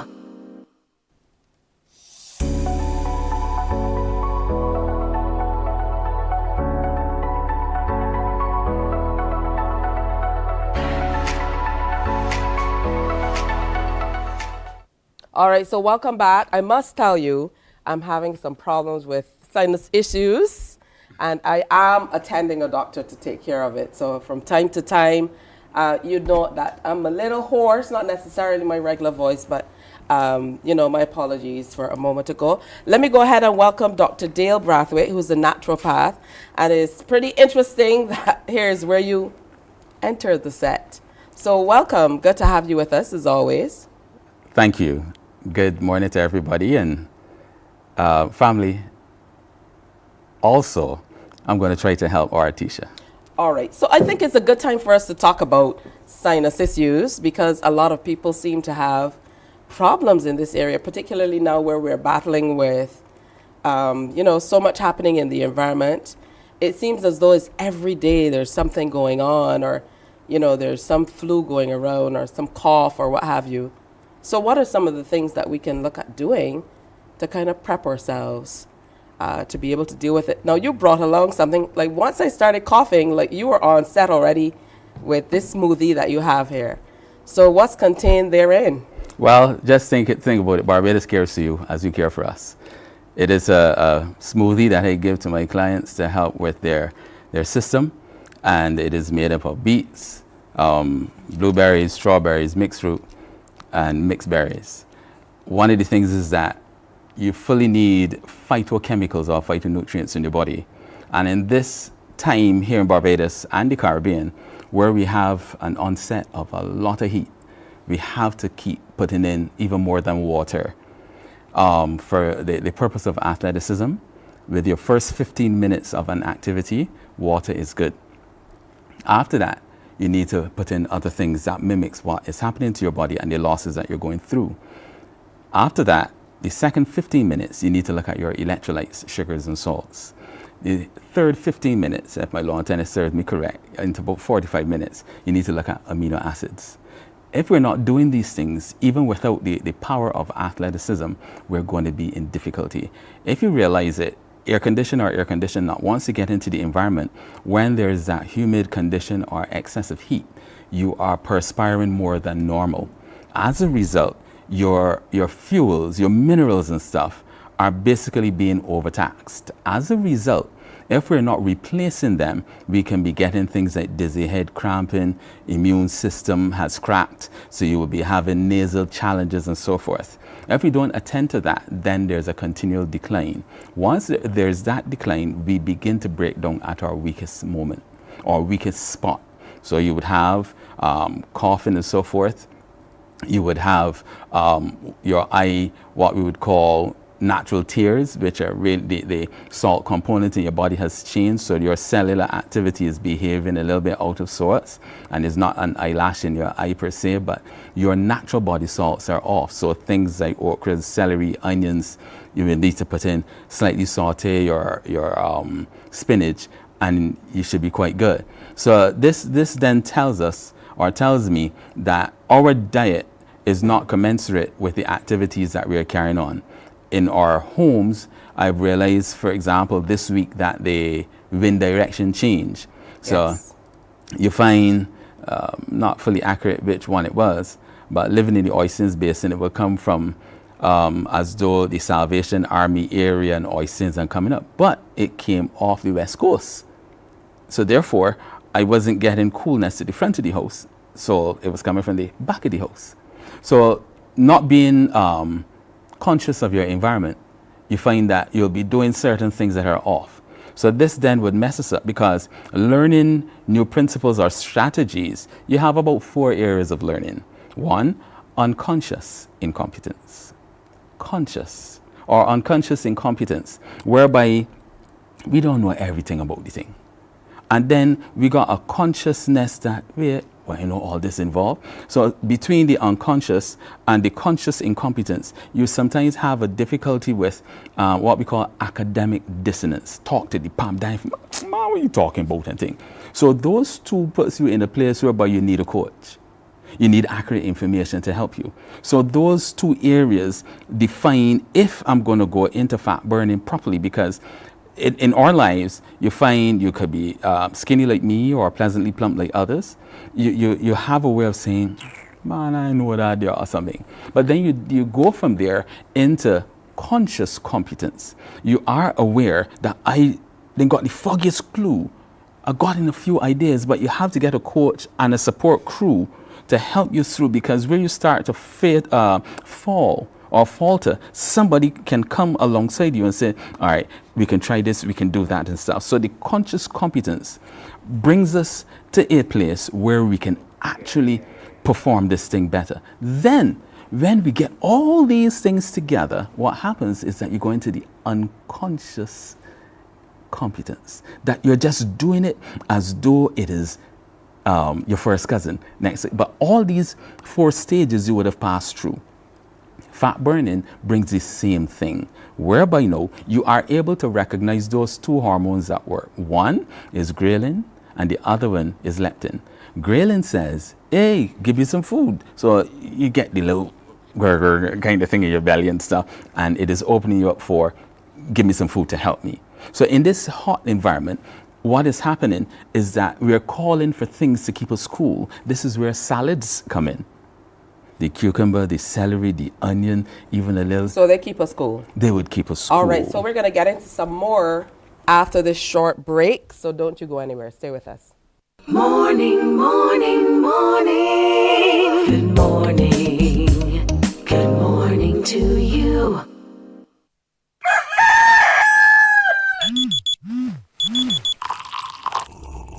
Wakey, wakey! Weekdays 5 to 9 a.m. Black Crow Supreme is waking you up!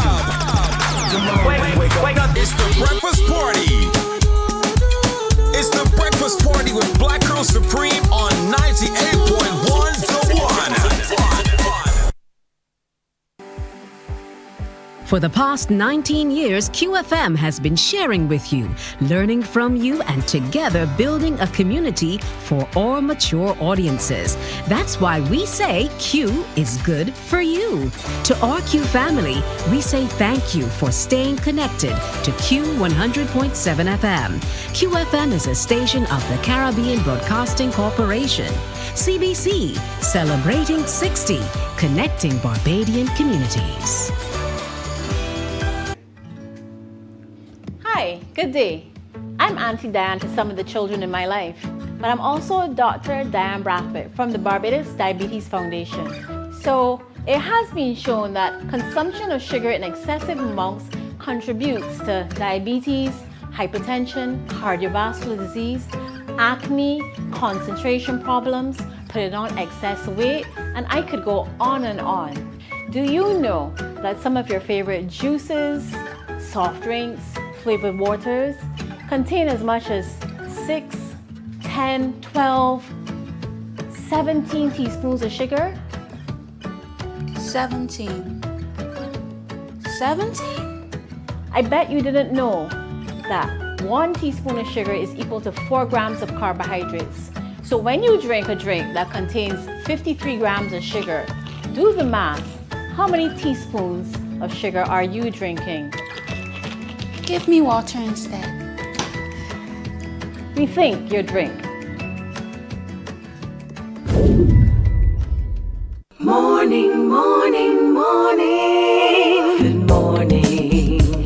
Good morning to you.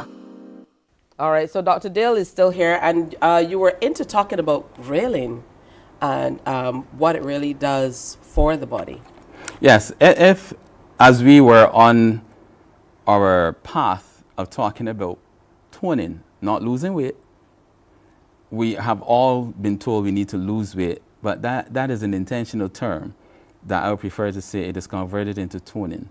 If you are pleasantly plump and you lose weight, the amount of muscle underneath that fat is not adequately empowering your body to stay up, what we call the musculoskeletal. So what has to happen when an individual is in pursuit of toning, that is utilizing the reserved glycogen that you have. People say excess fat, don't worry about that word. When we're utilizing that glycogen, one of the things that happens is that we are able then to burn it. Whilst burning it, what causes the burning is the building of muscle. As you build it, and it stops us from getting starvation issues and stuff. There are some people that talk about intermittent fasting. Before you get there, I would say to people, it is important to have smaller meals, burn that fuel, and you'll be better off. As you tone, you will go down looking really pretty like you as you tone even more. Remember when you were a fitness enthusiast at the gymnasium and we're really coming along? I still am. I'm battling with some health challenges. Yes, you'll be my next client again. So the thing is that as you go through the issue of toning, all your musculoskeletal comes into alignment. Your ligaments, your tendons, they all work together because you are as strong as your ligaments and tendons, not the bulk that you see. Therefore, we start in small bite sizes. So we're not going to get to the Usain Bolt thing overnight. We have to take time to go through those stages. Otherwise, we're going to go back to stage 1 or 2. Stage 1 or 2, unconscious incompetence, conscious incompetence. And then stage 3 and 4 brings us to a place that we know we can work together with a coach, with a group, or family that loves us, and then we can start doing it on our own. All right, so I love that. Moving from a place of ignorance to awareness to learning and mastery. That's what it's all about. Yes, please. The entire process. So again, thank you so much for coming in. The time goes by way too quickly, but you always leave us with things to think about. Yes. Yes? I love that. So as you go through the stages, remember, from moving from ignorance means getting the information in, awareness, so you're aware of what you want to change or what you want to do, learning, so you get yourself prepped with all the information, requisite knowledge and understanding, and mastery, where you unconsciously do what you need to do to make things happen. Thank you so much, Dr. Dale. Always great to have you in. Thank you. And I'm going to continue to drink this mixture that you call it that you consciously brought me. Yes. A berry smoothie. He says it's going to help. It is going to help me. You stop coughing, though? Because of this? Yes, man. I stopped coughing before I drank it. Say what by add? Conscious competence. Conscious competence. We at CBC and Barbados, we love you. And I'll let you guys know how it works. So thanks so much as well to the lady who texted me, and she told me that I should drink some thyme tea. Yes, that is very helpful. Also, in these situations, you can also use sweet pepper. All right, good stuff. So I'll be taking in these remedies and telling you how they work. We're going to take a break and come back where we reach out to a Bajan afar. Stay with us. Morning, morning, morning. Good morning. Good morning to you.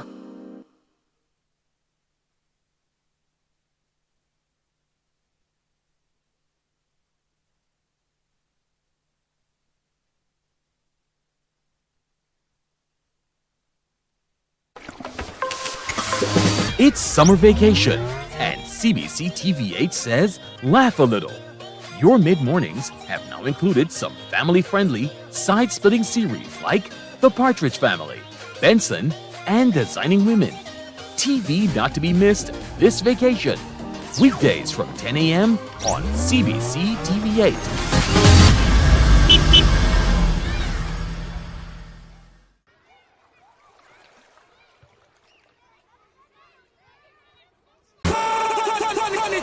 It's Match Day Live from the 246 with host Damien Best.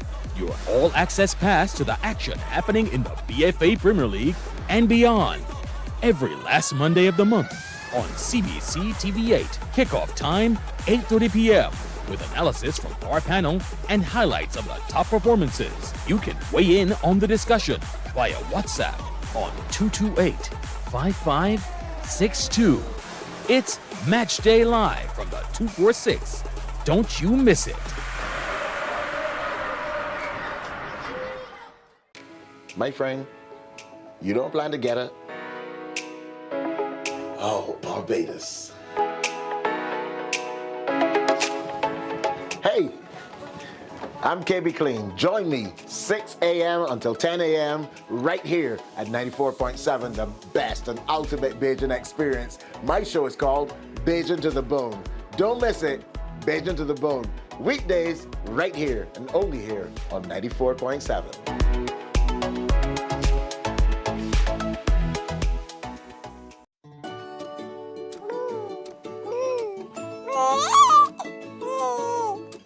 I'm Anne St. John, a consultant pediatrician. When packing healthy lunch boxes, do include a fruit, which includes a banana, apple, orange, or grapes to supply fiber. Aim for low-calorie packaged snacks without the mention of flour or sugar amongst the first 4 ingredients on the back label. 1 in 3 children in Barbados is affected by overweight or obesity. Let us join together as parents and care providers to reduce the further development of this chronic non-communicable disease within our communities.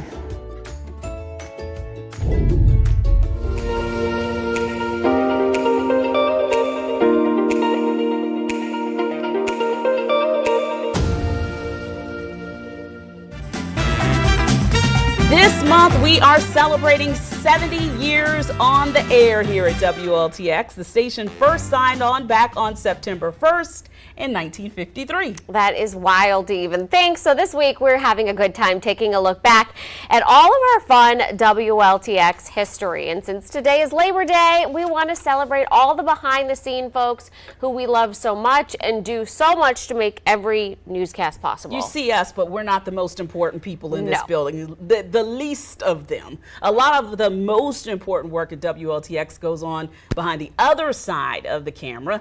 That's one thing that hasn't changed in all of our years on air. Producers, directors, engineers, audio operators, just to name a few, have very important jobs that we rely on every day. And for more than 20 years, our chief photographer, Chris Brathwaite, has been one of the hardest workers in our newsroom. If you've been at any major local event in the past 2 decades, there's a good chance that you have seen Brathwaite there with a camera. He describes how he came to work at WLTX.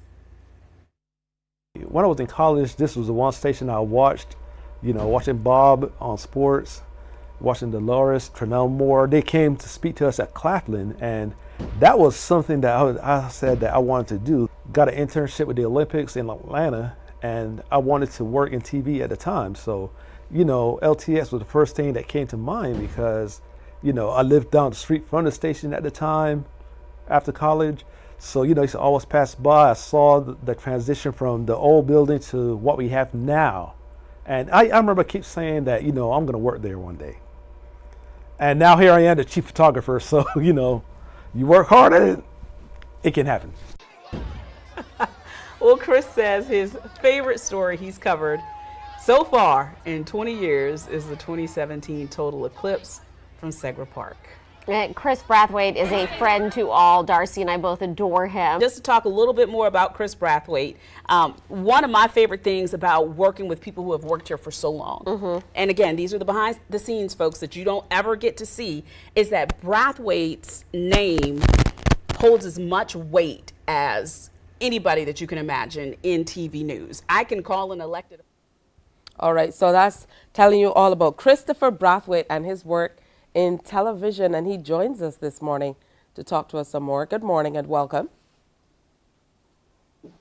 How you doing, Tisha? I'm doing all right. How are you? I'm doing fine. Like yourself, I'm dealing with allergies, so my sinuses have been acting up also. So watching Dr. Dale, I'm going to take some of his tips to try to make sure that, you know, this helps out a little bit. So you understand what I'm going through. Absolutely. I know there are a lot of people who suffer through it every single day. So, you know, that's good. We have to work through it together, especially living in the tropics. Once you get to the place where you have all these beautiful trees and this and that and the other, they're really good to look at. But then you have a little Sahara dust and something, and that's it. Yeah, so we're going to work on that. But I want to hear more about your life in television at WLTX TV. Yes. I've been working there now 22 years. As a matter of fact, a few weeks ago, September 14th, that marked my 22nd anniversary. Coincidentally, I was supposed to start on September 11th, 2001. We all know what happened that day. That was the day of the terrorist attacks. So I got pushed back to 4 more days for obvious reasons, and that's how I started. And it's amazing because when I first started there, I was a clean slate. I didn't have any kind of experience as far as learning to run the camera, edit, etc. So all that, you know, I just had to accumulate with time. And now I parlay that now into being the chief photographer now, which I've been doing since 2020. All right. So what initially do you think piqued your interest in television?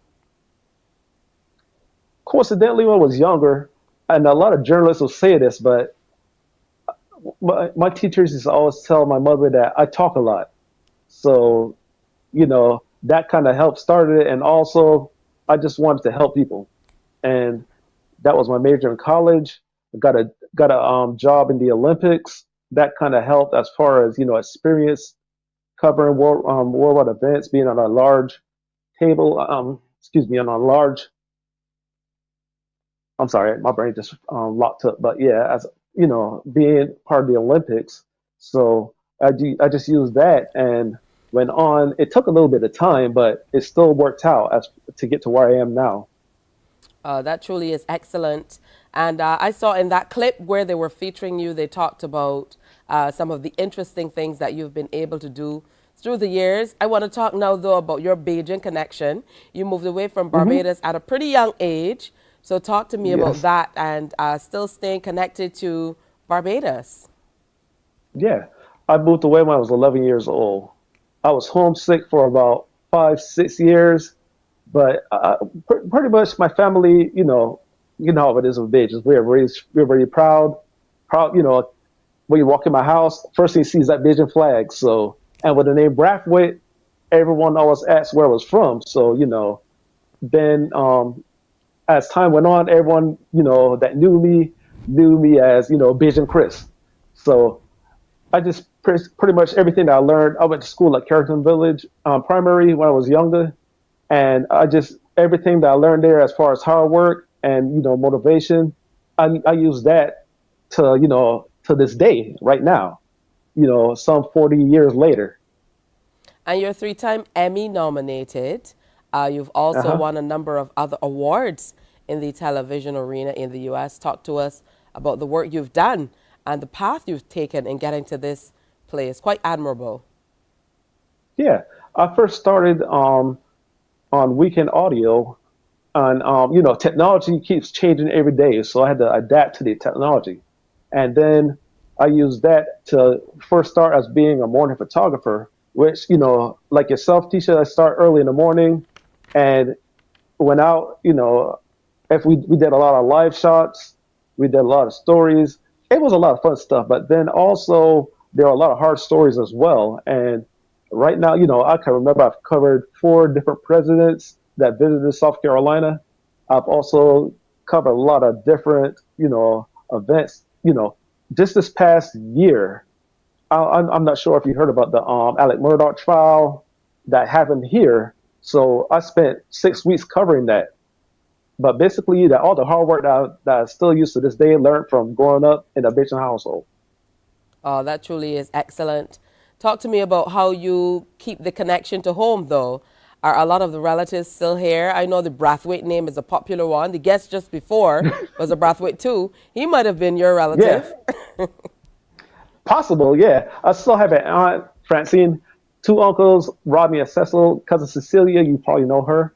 And, you know, I just stay in touch with my roots. I'll keep Barbados on my back to the day I die. Oh, that truly is excellent. I want to thank you for coming in and sharing with us. And we would love for you to stay connected with us so that we can continue to follow your career. It truly is wonderful to have you here with us.